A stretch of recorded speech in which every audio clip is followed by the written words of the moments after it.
Bismillahirrahmanirrahim. Assalamualaikum warahmatullahi wabarakatuh. Dalam pertemuan kali ini saya akan melanjutkan pembahasan kita mengenai kaidah tafsir. Dalam kesempatan kali ini saya akan menjelaskan mengenai kaidah dalam khitobat. Kita akan mulai dari pengertian khitobat. Secara etimologi, khitab adalah sesuatu yang dibincangkan kepada satu komunitas mengenai sesuatu atau acuan dari pembicaraan.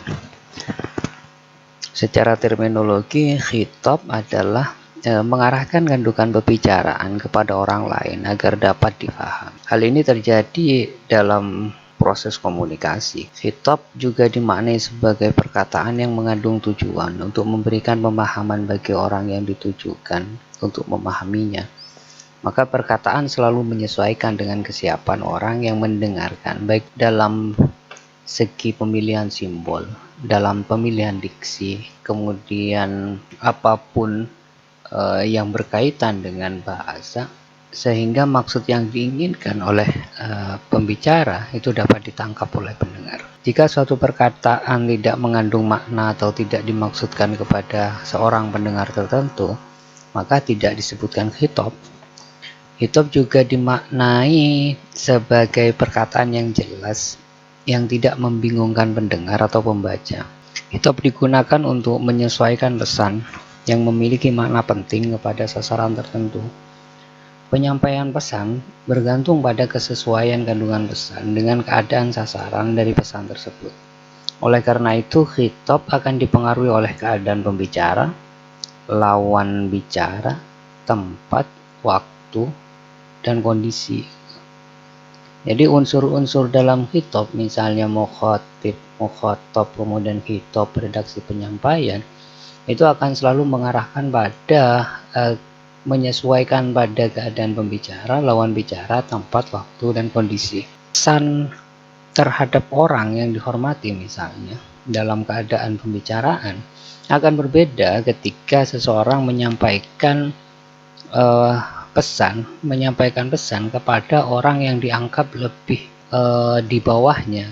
Jadi keadaan pembicara itu akan menentukan pilihan diksi yang digunakan, kemudian simbol-simbol yang digunakan, dan tingkat pesan yang hendak disampaikan. Misalnya juga begini, ketika kita mau menyampaikan pesan kepada anak SD, kemudian menyampaikan pesan kepada teman kuliah, pilihan diksinya akan sangat berbeda antara penyampaian kepada anak yang baru sekolah SD itu dengan orang yang sudah berada pada tingkatan yang paling tinggi pendidikan.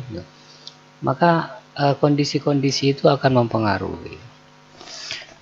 Kita akan mulai dengan memaparkan kaidah pertama. Naqlul kalami min uslubin ila akhar ba'da ta'biri bil awal huwa mashhurun. Jadi kaidah pertama ini menegaskan bahwa memindahkan perkataan dari satu bentuk ke bentuk lainnya setelah adanya penjelasan. Ba'da ta'bir bil awal, setelah adanya penjelasan yang pertama, adalah hal yang dikenal, hal yang masyhur di kalangan orang Arab. Perpindahan ini terkadang dilakukan dengan memulai pembicaraan dengan menghilangkan lawan bicaranya, atau dalam sigat ghaib, ke penjelasan dengan pengungkapan lawan bicara. Terkadang perkataan juga dimulai dengan menyebutkan lawan bicara, kemudian pindah ke tidak menentukan lawan bicaranya. Terkadang pula pembicaraan dimulai dari penjelasan tentang pembicaraan. Cara ini digunakan untuk mengembangkan kalimat, menjaga pendengar agar tidak bosan dan jenuh, dan menghentakkan pikiran pendengar agar memperhatikan pembicaraan. Perpindahan dari pembicaraan yang tidak mengungkapkan lawan bicara kemudian dilanjutkan dengan menentukan lawan bicara dapat dilihat di awal surat Al-Fatihah misalnya. Alhamdulillahirabbil alamin arrahmanirrahim maliki yaumiddin iyyaka na'budu wa iyyaka nasta'in. Alhamdulillahirabbil alamin tidak menunjukkan pada siapa lawan bicaranya. Artinya dia menggunakan kata ganti orang ketiga. Kemudian pada ayat terakhir, pada ayat kelima, Iyyaka na'budu wa iyyaka nasta'in. Kemudian terjadi perpindahan. Yang awalnya tidak disebutkan siapa lawan bicaranya, kemudian dihadirkan lawan bicaranya dengan menyebutkan iyyaka na'budu wa iyyaka nasta'in. Perpindahan ini berfungsi untuk menetapkan penyembahan hanya kepada Allah. Perpindahan ini berfungsi untuk menetapkan penyembahan hanya kepada Allah dengan menghadirkan Allah sebagai lawan bicara. Jadi yang awal tidak disebutkan siapa lawan bicaranya, kemudian tiba-tiba dihadirkan lawan bicaranya dengan menggunakan domirka, iyyaka na'budu. Jadi tiba-tiba dalam ayat ini dihadirkan lawan bicara langsung di hadapan orang yang membaca ini. Jadi fungsi dari penghadiran ini untuk menetapkan penyembahan hanya kepada Allah. Sedangkan dalam lafaz alhamdulillah digunakan kata ganti orang ketiga agar pengucapan syukur berlaku umum.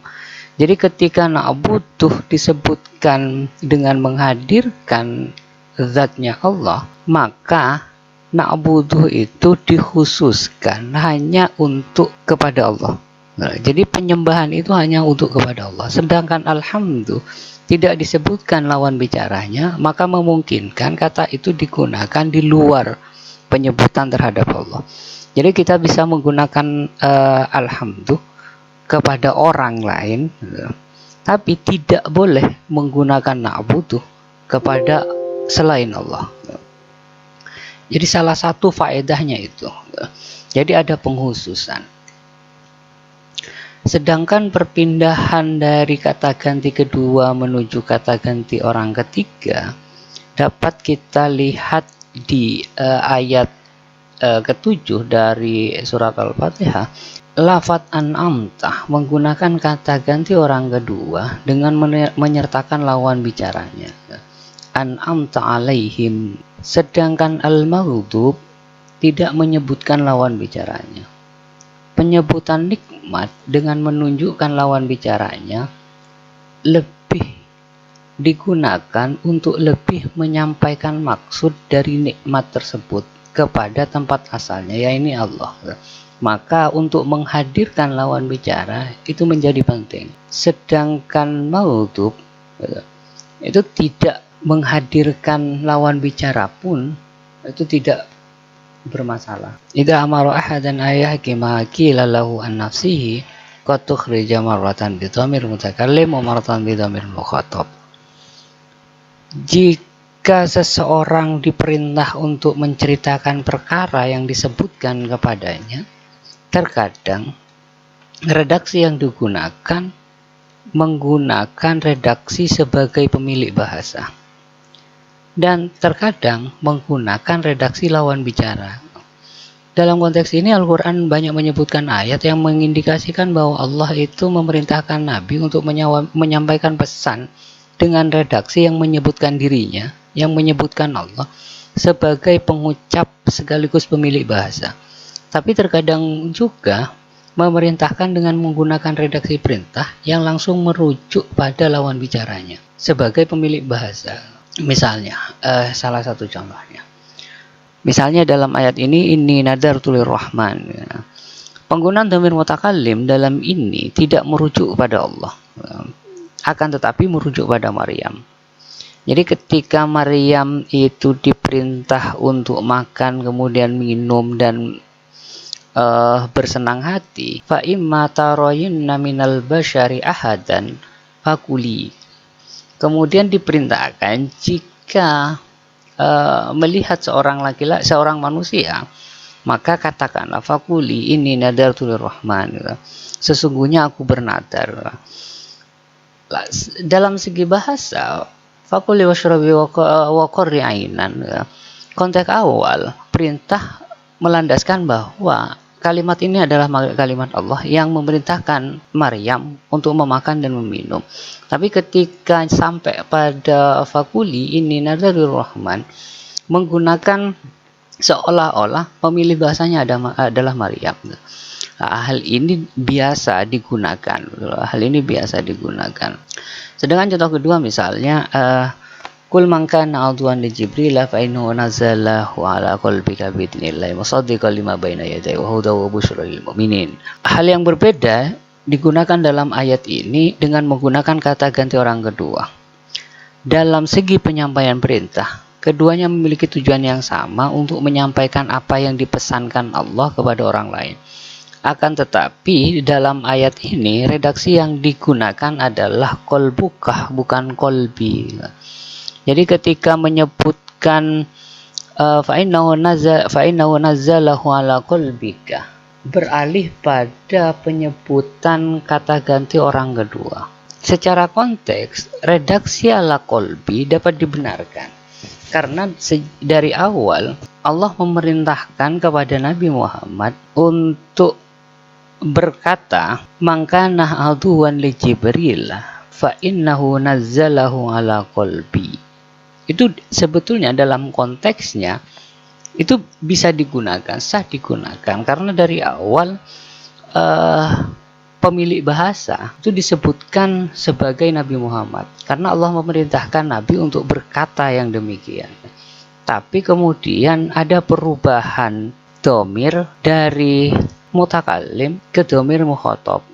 Perubahan ini dalam wilayah bahasa sering disebut dengan kinayah. Kemudian kaidah selanjutnya adalah idza kana siyaqul ayat fi umil khassa waradallahu yahkum 'alaiha wa dzalikal hukmu la yahtasu biha bal yashmiluha wa yashmilu ghairaha. Ja'allahu bil hukmil 'am. Kaidah ini menegaskan bahwa idza kana siyaqul ayat, jika konteks ayat dalam perkara khusus dan Allah menghendaki penetapan hukumnya, maka hukum tersebut tidak berlaku khusus terhadap perkara tersebut. Akan tetapi meliputi semuanya sehingga hukum berlaku umum. Jadi ja'allahu bil hukmil 'am. Kaidah ini merupakan bagian dari susunan keindahan ungkapan Al-Qur'an. Kalau dalam bahasanya balaghah itu disebut batik. Dalam menetapkan maknanya, Al-Quran terkadang menggunakan kalimat yang ringkas dengan pemaknaan yang luas dan mengungkapkan kandungan makna yang menyeluruh yang melampaui redaksi yang digunakan. Misalnya, illal ladzina tabu aslahu wa tasamu billahi wa akhlasu dinahum lillahi fa ulaika ma'al mu'minin wa sawfa yu'tillahil mu'minina ajran 'azima. Secara konteks ayat ini membicarakan orang kafir yang menempati neraka paling bawah di ayat sebelumnya. Illal ladzina tabu aslahu wa tasamu billah. Kecuali orang-orang yang bertaubat. Jadi ayat sebelumnya berbicara tentang orang munafik yang akan dimasukkan ke dalam neraka. Illal ladzina tabu, kecuali orang yang telah bertaubat aslahu dan memperbaiki diri wa tasamu billahi dan berpegang teguh pada agamanya Allah, wa akhlasu dinahum, dan tulis ikhlas mengerjakan agama mereka, agamanya Allah, agama karena Allah. Fa ulaika ma'al mu'minina wa sawfa yu'tillahil mu'minina ajran 'azima. Maka mereka bersama-sama orang beriman dan kelak Allah akan memberikan kepada mereka pahala. Ayat ini menunjukkan pengecualian bagi orang-orang munafik itu, bagi mereka yang bertaubat, yang memperbaiki diri, berpegang teguh pada agama Allah. Ketika Allah akan menetapkan pahala bagi mereka, Allah tidak menggunakan redaksi wasawfa yu'tihim ajran 'azima. Yang lebih sesuai sebenarnya secara konteks ayat, akan tetapi menggunakan wasawfa yu'tillah al-mu'minin ajran 'azima. Hal ini berfungsi untuk mensifati ganjaran secara menyeluruh kepada seluruh orang mukmin, tidak hanya pada orang-orang munafik yang telah bertaubat. Jadi dalam konteks ayat ini pada dasarnya merujuk pada orang-orang mukmin yang dikecualikan dari kepastian mereka masuk neraka. Ketika Allah memberikan pahala, maka disebutkan ayat ini secara umum, tidak dalam konteks khusus, meskipun siyaqul ayat fi umuril khassah, meskipun keadaan ayat, konteks ayat pada perkara yang khusus. Kemudian selanjutnya qad yaridul khitab bi syai' ala i'tiqadil mukhatab tu nama fi nafsil amri. Dalam kaidah ini qad yaridul khitab, terkadang pembicaraan atas sesuatu dimaksudkan berdasarkan keyakinan lawan bicara, bukan pada esensinya. Itu nama fi nafsil amri.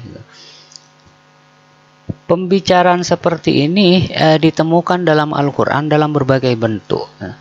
Misalnya redaksi yang digunakan sesuai dengan keyakinan lawan bicara, akan tetapi keadaannya justru berlawanan. Misalnya lafadz man yang menunjukkan berhala dalam ayat afamay yakhluqu kamal la yakhluqu afala tadhakkarun. Yang dimaksud dengan kaman dalam ayat tersebut adalah berhala yang disembah. Kata ganti man dalam kaidah bahasa digunakan untuk menunjukkan pada sesuatu atau seseorang yang berakal, sedangkan berhala tidak berakal.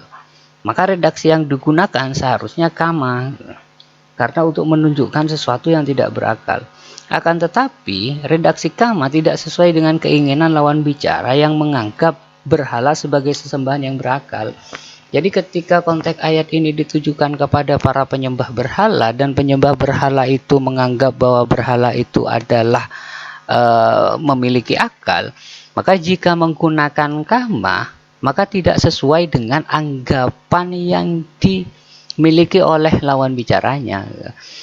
Sehingga Allah menggunakan kaman yang menyepadani dengan keyakinan lawan bicara. Sehingga redaksi yang digunakan dalam ayat tersebut sesuai dengan keyakinan orang kafir yang menganggap berhala itu berakal. Akan tetapi keadaannya berlawanan dengan redaksi dan keyakinan. Atau terkadang sebaliknya, pembicaraan mengenai hal yang meyakinkan tapi digunakan redaksi yang meragukan. Tujuannya untuk menolak segala bentuk toleransi atas hal tersebut. Misalnya, Kul in kana lirrahmani waladun fa ana awwalul abidin. Kul misalnya, kul katakanlah, kul in kana lirrahmani waladun, jika Tuhan yang Maha Pemurah mempunyai anak, fa ana awwalul abidin, maka akulah orang yang paling awal memuliakan anak itu. Jadi Nabi secara meyakinkan mengetahui bahwa Allah itu lam yalid wa lam yulad. Tapi dalam ayat ini seolah-olah ada konfirmasi. Padahal Nabi sangat yakin sekali bahwa Allah itu tidak memiliki anak. Lam yalid wa lam yulad. Tapi dalam redaksi ini digunakan seolah-olah ragu. Qul in kana lirrahmani waladun fa ana awwalul. Seolah-olah Nabi meragukan. Nah, dalam redaksi ini sebetulnya fungsinya menghadirkan sesuatu yang pada dasarnya sangat diyakini, kemudian redaksi yang digunakan adalah redaksi yang meragukan, maka tujuannya sebetulnya untuk menolak seluruh anggapan atau mentoleransi seluruh anggapan bahwa apa yang diyakinkan itu berlaku mutlak. Jadi ketika Allah tidak punya anak, maka redaksi yang meragukan itu bertujuan untuk memastikan bahwa Allah itu selamanya dan tidak akan pernah memiliki anak. Jadi fungsinya begitu fungsinya. Kemudian kaidah selanjutnya adalah qairaja is anta khatabul arab fi sifati syai'in la bimithli ma tafhamu amman khatabu. Jadi kaidah ini menegaskan bahwa tidak diperbolehkan untuk membincangkan mengenai sifat sesuatu dengan orang Arab kecuali sesuai dengan apa yang difahaminya. Kaidah ini mengindikasikan bahwa percakapan harus menyesuaikan dengan kemampuan pengetahuan lawan bicara terhadap istilah yang digunakan dalam percakapan tersebut. Jika tidak, maka pembicaranya akan sia-sia karena lawan bicara tidak akan memahami istilah yang digunakan. Dalam rangka keefektifan pembicaraan, maka bahasa yang digunakan adalah bahasa yang difahami oleh lawan bicaranya. Jika kaidah ini dikaitkan dengan fungsi Al-Quran sebagai pemberi penjelasan dan petunjuk, maka tidak mungkin Al-Quran menggunakan istilah-istilah di luar bahasa Arab yang tidak mereka pahami. Dalam persoalan ini terjadi perdebatan di kalangan ulama mengenai kata-kata asing yang kemudian digunakan oleh Al-Quran gitu loh. Bagi sebagian orang tidak mungkin Al-Quran menggunakan kata-kata asing yang justru tidak difahami oleh orang Arab gitu. Karena kita pertama Al-Quran itu adalah orang Arab. Tapi beberapa kalangan justru Al-Quran itu memiliki kata-kata asing yang sudah diserap dalam perbendaharaan bahasa Arab dan difahami oleh orang-orang Arab. Misalnya At-Tabari menyebutkan bahwa penggunaan nama yang berasal dari luar Arab tidak menjadi masalah karena orang Arab memahami maksud dari nama-nama tersebut. Hal ini berbeda dengan penggunaan bahasa non-Arab yang menunjukkan mengenai sifat. Nah, jadi dalam kaidah ini jadi ketika berkaitan dengan sifat, maka seluruh sifat yang terdapat dalam Al-Quran merupakan bahasa Arab. Hanya berkaitan dengan sifat. Bagaimana dengan kata-kata asing misalnya? Tabari meyakini bahwa Isa kemudian Ismail itu bahasa asing, tapi oleh orang Arab difahami maknanya. Tapi ketika sifat, maka seluruh sifat yang menempel itu merupakan bahasa Arab yang dikenal oleh masyarakat Arab. Tabari kemudian memberikan satu contoh, misalnya innamal masih Isa bin Maryam Rasulullah wa kalimatuhu alqaha ila Maryam wa ruhum. Tabari memberikan contoh, misalnya innamal masih Isa bin Maryam Rasulullah wa kalimatuhu alqaha ila Maryam wa ruhum minhu. Kata al-masih yang diperdebatkan oleh beberapa kalangan mufassir yang disebut sebagai kata serapan yang berasal dari bahasa Ibrani dan Suryani oleh At-Tabari disebut sebagai berasal dari bahasa Arab. Kata ini menurut Tabari itu berasal dari kata al-mamsuh. Kemudian kata ini dipalingkan mengikuti wazan maf'ul menjadi fa'il, maka mamsuh berubah menjadi masih. Allah menyebut Isa dengan masih karena kesuciannya dari dosa. Kemudian selanjutnya al-khitabul nabi khitabul ummah illa lidalilin. Pembicaraan yang ditujukan kepada Nabi juga mengacu kepada seluruh umatnya, kecuali ada dalil yang mengecualikan itu. Al-Quran terkadang memberikan petunjuk, perintah dan larangan dengan menyebut Nabi sebagai lawan bicaranya secara langsung. Hal demikian tidak bermakna bahwa perintah, larangan, dan petunjuk tersebut hanya berlaku bagi Nabi, akan tetapi bagi seluruh umat. Misalnya, ya ayuhan Nabi, ittaqillahi wa la tuti'il kafirin wal munafikin. Secara jelas bahwa ayat ini menunjukkan ya ayuhan Nabi, khitabnya Nabi, lawan bicaranya Nabi, tapi kandungan hukumnya, kandungan perintahnya itu berlaku secara umum kepada seluruh umatnya. Kemudian kaidah selanjutnya adalah qatukhrijul kalam ikhbaron anil wahid wal murad ghairah. Kadang perkataan itu berkaitan dengan seseorang atau satu kelompok, tapi tujuannya selain mereka. Misalnya alam ta'lam annallaha lahu mulku samawati wal ardh wa ma lakum min dunillahi min wali wala nasir. Lawan bicara yang dimaksudkan dalam ayat tersebut adalah Nabi Muhammad. Dalam pandangan Tabari, tidak mungkin bagi Nabi untuk mempertanyakan kekuasaan Allah terhadap penciptaan langit dan bumi. Ketika dibicarakan alam ta'lam annallaha lahu mulku samawati wal ardh. Tidakkah kamu mengetahui bahwa kerajaan langit dan bumi adalah kemuliaan Allah? Dengan adanya istifhamiyah itu artinya ada keraguan bahwa atas keyakinan Nabi terhadap penciptaan itu. Tapi hal itu sangat mustahil. Tabari menganggap redaksi dalam ayat ini sebagai kinayah kepada orang Yahudi yang tidak mempercayai kekuasaan Allah. Penggunaan lafadz istifham dalam ayat tersebut itu justru berfungsi sebagai penghormatan kepada Nabi yang telah mengetahui kekuasaan Allah, yang dalam kaidah bahasa merupakan kalam fasih. Tapi maksud yang dituju oleh ayat tersebut adalah orang-orang Yahudi. Jadi qatukhrijul kalam ihbaron anil wahid wal murad ghairah. Jadi kalam ini menjelaskan atau membicarakan tentang seseorang, yakni dalam konteks ayat ini adalah Nabi.